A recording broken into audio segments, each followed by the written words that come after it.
Saudara sekalian, begitu saya dilantik jadi Presiden Republik Indonesia, jika memang saya menerima mandat dari rakyat, pada saat itu saya akan cari bukti-bukti korupsi semua itu. Dan pada saat itu, mulai saat itu, saya akan kejar koruptor-koruptor itu.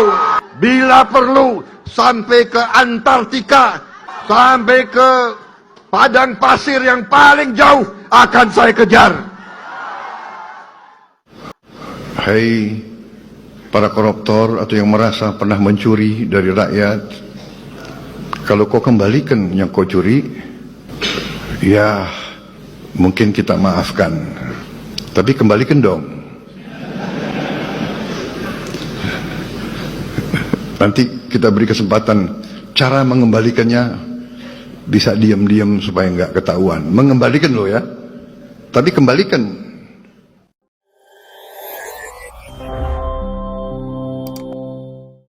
Pak Prabowo, Bapak sadar nggak sekarang ini udah jadi presiden, Pak? Masa seorang presiden mengagung-agungkan mantan presiden? Yang betul aja lah, Pak. Pak Prabowo, sumber dari masalah yang ada di Indonesia ini, negara Indonesia ini nggak maju-maju, mau tahu Pak? Apa? Korupsi. Jadi Pak, kalau mau sejahtera, kalau mau negara ini maju, berantas tuh Pak korupsi. Dengan cara, kalau di Cina Pak, ditembak mati Pak. Gak usah lah Pak, sampai tembak mati, kejam kali nanti. Udah Pak, Bapak sahkan aja undang-undang perampasan aset Pak. Perintahkan tuh Pak seluruh ketua umum yang masuk di dalam Kim Plus. Kalau mereka juga nggak mau Pak, udah Bapak aja ambil alih. Buat perpu Pak. Perpu undang-undang perampasan aset. Gimana Pak? Setuju? Setuju? Hidup Jokowi! Hidup Jokowi! Masa presiden teriak begitu? Presiden mah teriak begini nih Pak. Hidup rakyat! Hidup rakyat! Ayo kita maju rakyat! Ayo kita sejahtera rakyat! Makan gratis, sekolah gratis, kuliah gratis, kesehatan gratis. Tapi duitnya dari mana? Ya elah, pusing deh gue jadinya. Dulu tuh Bapak sebelum dilantik ya Pak, Bapak bilang begini nih, saya akan menangkap para koruptor. Kalau dia kabur sampai ke Antartika saya akan kejar. Tapi kenapa sekarang udah dilantik jadi begini Pak ngomongnya? Sudahlah, kembalikan saja. Kalau tidak berani langsung ya diam-diam. Kembalikan. Yang penting dikembalikan dong. Hah, masa begitu presiden? Presiden harus tegas Pak. Bapak kan terkenal dulu macannya Asia. Apa sekarang udah berubah Pak? Jadi kucing dapur. Ayo Pak maju. Ayo, berani Pak, harus berani. Berantas korupsi di Indonesia supaya rakyat pada sejahtera. Gitu dong Pak. Hidup rakyat. Hidup rakyat. Gitu teriaknya Pak yang benar. Hancur udah, gelap semua, hilang udah semua harapan rakyat yang memimpikan keadilan untuk bisa ditegakkan di negeri ini. Karena sementara rakyat pada teriak dan menuntut supaya Jokowi diseret untuk diadili, tapi di acara hari ulang tahun Gerindra kemarin, mereka malah pada nyanyi, terima kasih Jokowi. Presiden Prabowo malah teriak, hidup Jokowi. Presiden Prabowo malah ngasih hadiah keris emas sama Jokowi. Buat lo yang kemarin mikir kalau Gibran jadi wapresnya Prabowo, kalau Prabowo deket sama Jokowi, kalau lo pikir semua itu hanya strategi politiknya Prabowo, nah lo semuanya salah. Karena Prabowo emang beneran bestinya Jokowi. Tapi menurut gue, kejelasan hubungan Prabowo dengan Jokowi ini justru bagus. Karena minimal dari sejak awal kita jadi tahu bagaimana kita harus bersikap dan apa yang harus kita lakukan ke depannya. Apalagi nanti di Pilpres 2029. Karena dari sejak sekarang kita tahu siapa yang harus kita hindari, waspadai, dan jangan sampai kita pilih. Jokowi, hidup Jokowi. Aneh nengok presiden sekarang. Seharusnya Pak, hidup rakyat, hidup rakyat, hidup rakyat. Gitu Pak. Bapak ini presidennya siapa sebenarnya? Presidennya rakyat Indonesia atau presidennya Jokowi? Bapak mau balas budi sama Jokowi? Bapak mau dibilang berbakti karena sudah dibantu oleh Jokowi? Pak, dengan Bapak berpidato seperti itu menunjukkan kalau kemenangan Bapak di Pilpres 2024 kemarin itu memang bantuan dari cawe-cawe Jokowi. Dan satu lagi Pak, seorang pemimpin itu yang dipegang omongannya. Jangankan presiden Pak, kita rakyat biasa aja, mau jadi pengusaha, mau jadi petani, mau menjadi pedagang, mau jadi apapun itu, yang dipegang omongannya Pak.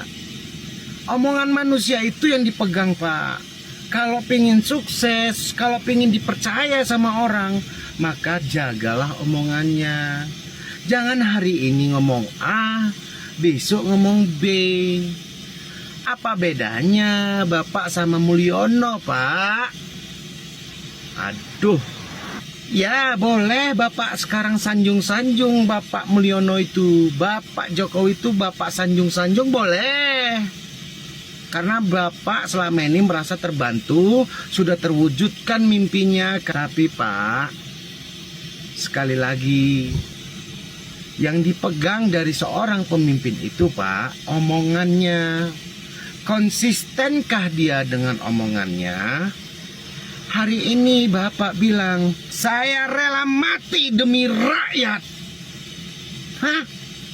Pidato berapi-api Pak. Dulu waktu debat Bapak ngomong, Anies, omon-omon pandinya. Loh kok sekarang Bapak yang cuma omon-omon? Buktikan Pak. Gak usah banyak-banyak, satu aja Pak, buktikan. Sahkan undang-undang perampasan aset. Halo guys, sebenarnya udah males ngomongin soal pidato Prabowo di ulang tahun Gerindra kemarin. Tapi beberapa teman menanyakan pendapat saya soal cuplikan yang ini. Hidup Jokowi! Nah video ini ramai sih, lewat terus di beranda saya. Dimana Pak Prabowo bilang bahwa yang bilang Jokowi cawe-cawe itu dasmu gitu ya. Tapi beliau sendiri mengakui beliau menang terpilih jadi presiden karena dukungan Jokowi yang saat itu menjadi presiden ke-7. Lalu berteriak hidup Jokowi, dan satu gedung itu menyanyikan Mars terima kasih Jokowi. Keren Gerindra. Entahlah ya, saya nggak mau mengomentari soal masalah harga diri partai dan sebagainya lah. Ya karena itu hak mereka untuk berterima kasih sebegitunya kepada Jokowi, seolah-olah ya jabatan lebih penting daripada marwah partai. Itu hak mereka. Tapi justru pernyataan Pak Prabowo yang menarik, yang mengatakan bahwa beliau menang karena dukungan dari Jokowi sebagai presiden saat itu.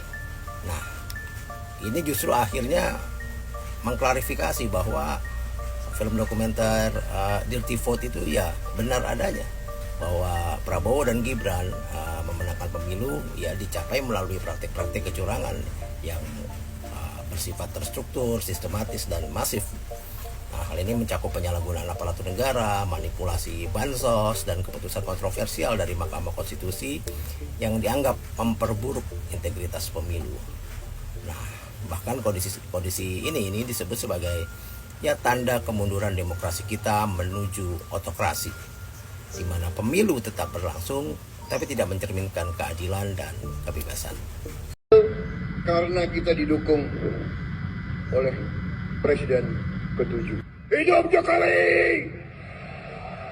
Aduh, satu negara kok dua presiden. Gue mau jelasin alasan kenapa selama Prabowo masih mesra dengan Jokowi, wallahi we are finished guys. Pasti chaos berjalan di negara ini. Gak yang pertama kali Prabowo secara terang-terangan bahkan secara keras itu membela Jokowi. Gue nggak tahu ini apa karena Prabowo punya kasus takut dibongkar atau emang Stockholm Syndrome aja. Seneng jadi tawanan politiknya Mulyono. Alasan pertama kenapa kita akan chaos. 1. Selama Prabowo mesra sama Jokowi, artinya Jokowi gak akan pernah bisa diadili. Kalau Jokowi gak diadili, artinya pola Jokowi selama ini, pola bikin kebijakan itu ngawur, gak ngeliat resiko, asal-asalan, mengabaikan akademisi, menjadi fake heroism, pahlawan kesiangan, akan dilanjutkan pola itu oleh pemerintahan Prabowo Subianto. Prabowo gak perlu khawatir untuk bikin kebijakan yang ngawur, yang serampangan, ngerugiin APBN, lingkungan, rakyat. Karena Prabowo akan mikir, toh Jokowi aja yang udah bikin damage besar selama dia mimpin 10 tahun terakhir, nggak diapa-apain kok, nggak dihukum kok, bahkan ditepuk tanganin terima kasih kok. Jadi kenapa gue harus takut untuk bikin kebijakan yang aneh, yang korup? Kedua, jangan berharap menteri-menteri bermasalah di reshuffle. Menteri kabinet Jokowi yang bermasalah, kayak misalnya Budi Ari, yang sampai datang ke Solo ngadu biar nggak di reshuffle, Bahlil yang sampai nyium tangannya Gibran, Sri Mulyani yang jadi enabler ugal-ugalannya Jokowi, Erlangga, Zulhas, Wahyu Sakti Tronggono, atau Kapolri bermasalah Listio Sigit, dan sebagainya, jangan harap di reshuffle. Karena Prabowo nggak mungkin berani reshuffle. Kalau dia berani, dia nyatain perang ke Joko Widodo. 3, artinya anak haram konstitusi Gibran masih akan ada sampai 2029. Menjadi wakilnya Prabowo lagi sampai 2034. Terus jadi presiden 2034 sampai 2044. Abis Gibran, abis itu Kaisang, Bobi, sampai Jan Etes dah tuh. Selama Prabowo masih mesra dengan Jokowi, artinya pemilu tidak akan pernah dibiarkan berjalan secara organik. Bansos dan Hakim MK pasti di tangan. Pasti yang dimenangkan adalah dinasti-dinasti lagi. Abis kita guys. Jadi kok gue mulai meragukan gitu ya Prabowo sebagai macan Asia katanya. Macan kok punya pawang. Fedi Nuril kritik Pak Prabowo Subianto. Ya, kalian udah tahu mungkin di Twitter, di sosial media rame banget membahas tentang Fedi Nuril yang mengkritik sikap dan cara berbicara Pak Prabowo Subianto yang dianggap ya posisi beliau itu sebagai presiden lalu melontarkan sebuah kata-kata yang mungkin tidak bagus untuk didengar. Dan ya silakan teman-teman mengkritik beliau. Kritikan bisa menjadi sebuah masukan, bisa menjadi sebuah pembelajaran. Tapi kalau misalnya kita berbicara dari kacamata sebagai manusia gitu ya ada hal-hal yang memang mungkin harus diperbaiki juga oleh Pak Prabowo Subianto dalam bertutur katanya. Hal ini bisa kita lihat juga dari bagaimana cara menyikapi dan apa yang diterima oleh masyarakat Indonesia, teman-teman. Kita tidak bisa pungkiri orang-orang yang menyukai Pak Prabowo Subianto itu bukan dari kalangan orang dewasa saja. Anak muda, anak SD bahkan, anak SMP, anak sekolah. Mungkin kalau mendengar sebuah lontaran kalimat yang dianggap kurang bagus dan kurang etis bisa mereka praktikan juga gitu. Menurut kalian gimana tentang ini, teman-teman? Coba deh share pendapat, drop komen ya. Salam logika. Menjawab kritikan dengan kata ndasmu, kemudian para elit dan hadirin yang hadir tepuk tangan dan bersorak-sorai. Bahkan ada yang tertawa terbahak-bahak, termasuk Pak Jokowi. Lalu apalagi yang kita bisa harapkan dari orang nomor 1 dan para pendukungnya yang seperti ini. Memang pada akhirnya gue harus mengakui kalau Pak Anies itu tidak pernah salah memberi nilai 11. Di Mahkamah Konstitusi, Joko Widodo tidak terbukti melakukan cawe-cawe di Pilpres 2024. Tapi semua itu sudah dibantah langsung oleh Presiden Prabowo Subianto karena dia mengakui kalau kemenangannya pun tidak lepas dari Jokowi yang kala itu masih menjabat sebagai Presiden ke-7 Republik Indonesia. Sampai pada akhirnya dia memimpin seruan untuk mengatakan hidup Jokowi, hidup Jokowi. Hidup Jokowi! Ternyata guys, kita tidak perlu menuntut Mahkamah Konstitusi untuk berani. Cukup tunggu saja pidato dari Bapak Presiden, nanti semuanya akan terbuka di sana. Dan sikap istimewa yang diberikan Prabowo kepada keluarga Jokowi pun tidak lepas dari politik balas budi. Dari semua peristiwa itu artinya keberlanjutan itu sangat nyata. yang akhirnya model pemerintahan, gaya kepemimpinan pun tidak akan jauh berbeda. Jadi ya mana bisa berharap banyak, apalagi seruan hari ini kan rame banget nih, adili Jokowi. Selama Presiden Prabowo Subianto masih melindungi dan puja-puji, hal itu tidak akan terjadi. Semuanya pun tidak lepas dari kontroversi, apalagi ketika membandingkan Indonesia dengan Eropa Barat. Kalau dibandingkan dari luas wilayah, apple to apple, tapi kalau dibandingkan dengan banyaknya Menteri Keuangan yang ada 27 Menteri Pertahanan, 27 Menteri Dalam Negeri, itu sangat tidak nyambung. Karena mereka adalah 27 negara yang independen dan bukan dalam satu negara, dalam satu kabinet. Kalau begitu konsepnya, emang mau Indonesia jadi 38 negara dengan 38 Menteri Keuangan, 38 Menteri Pertahanan, 38 Menteri Dalam Negeri, sekalian aja 38 Presiden. Nah, kalau udah begini kan pasti nanti bilangnya endasmu, suatu kalimat yang sangat tidak pantas diucapkan di acara resmi dan di depan publik. Ya sudahlah, karena memang semuanya terlihat membingungkan dan tidak lepas dari kontradiksi dan realitas politik yang pastinya dinamika kebijakan untuk kedepannya tidak akan mengalami perubahan secara signifikan. Jadi guys, gimana menurut kalian? Kemarin waktu HUT Partai Gerindra ke-17, Presiden Prabowo saat pidato menyebutkan ada orang pinter yang mengkritik soal kabinetnya yang terlalu gemuk. Terus dia ngomong dasmu. Terus dia bilang juga bahwasanya dia nggak peduli karena yang penting adalah outputnya, yang penting adalah dampaknya untuk rakyat. Lah, begini, yang perlu kita soroti adalah para ahli itu mengkritisi dan juga mungkin beberapa masyarakat melihat ada ketidakefisiensi kabinet yang dibentuk, sehingga harusnya itu menjadi pertimbangan ataupun hal yang disorot oleh Bapak Presiden, ya, bukan malah omon-omon, Pak. Bapak lupa bahwa kedaulatan tertinggi di negara Republik Indonesia ini dipegang oleh rakyat. Jangan menunjukkan sikap yang seolah-olah Bapak ingin bersikap ke depannya itu otoriter, tidak peduli kanan kiri, tidak mau mendengarkan apa yang menjadi masukan, kritikan, sehingga tidak ada pertimbangan untuk membuat kebijakan di masa yang akan datang. Jadi terabas saja udah, maksudnya gitu kan. Nah, inilah yang kemudian perlu kita perhatikan teman-teman semua di seluruh Indonesia, bahwa banyak yang perlu kita lihat, banyak yang perlu kita kritik dari pemerintahan Prabowo Subianto. Jadi jangan lupa bro, ya, negara ini negara demokrasi, kedaulatan tertinggi ada di tangan rakyat. Jangan menghidupkan kembali rezim otoriter gitu. Kalau nggak mau dengar pendapat rakyat, ya nggak usah jadi pemimpin negara, jadi pemimpin keluarga aja. Rakyatnya cuma dikit maksudnya. Assalamualaikum teman-teman, kembali lagi di channel Heru MK. Ya, begitulah teman-teman, komentar masih terkait di pidato HUT Gerindra teman-teman. Ya, pada waktu itu Pak Prabowo sampai meninggi-ninggikan dan meneriaki hidup Jokowi. Udah bukan hidup rakyat lagi teman-teman, hidup Jokowi. Nah, teriakan Pak Prabowo ini menjadi kontroversi di kalangan masyarakat teman-teman. Ada yang bilang terlalu meninggikan, ada yang bilang wajar. Tapi kalau menurut saya sih terlalu sih teman-teman.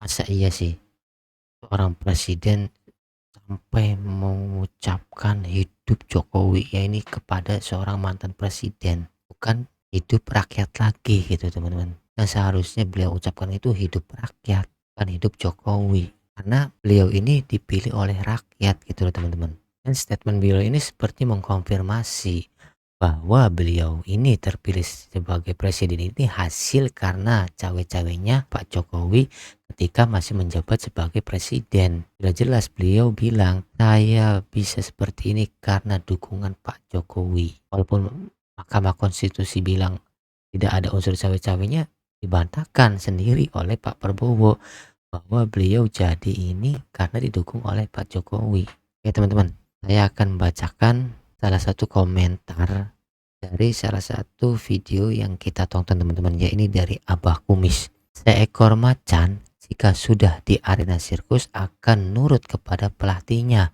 dan jadi hiburan para penonton. Oke teman-teman, gimana menurut pendapat kalian? Tuliskan di kolom komentar. Jangan lupa like, komen, dan subscribe. Nyalakan lonceng notifikasinya. Salam netral. Assalamualaikum.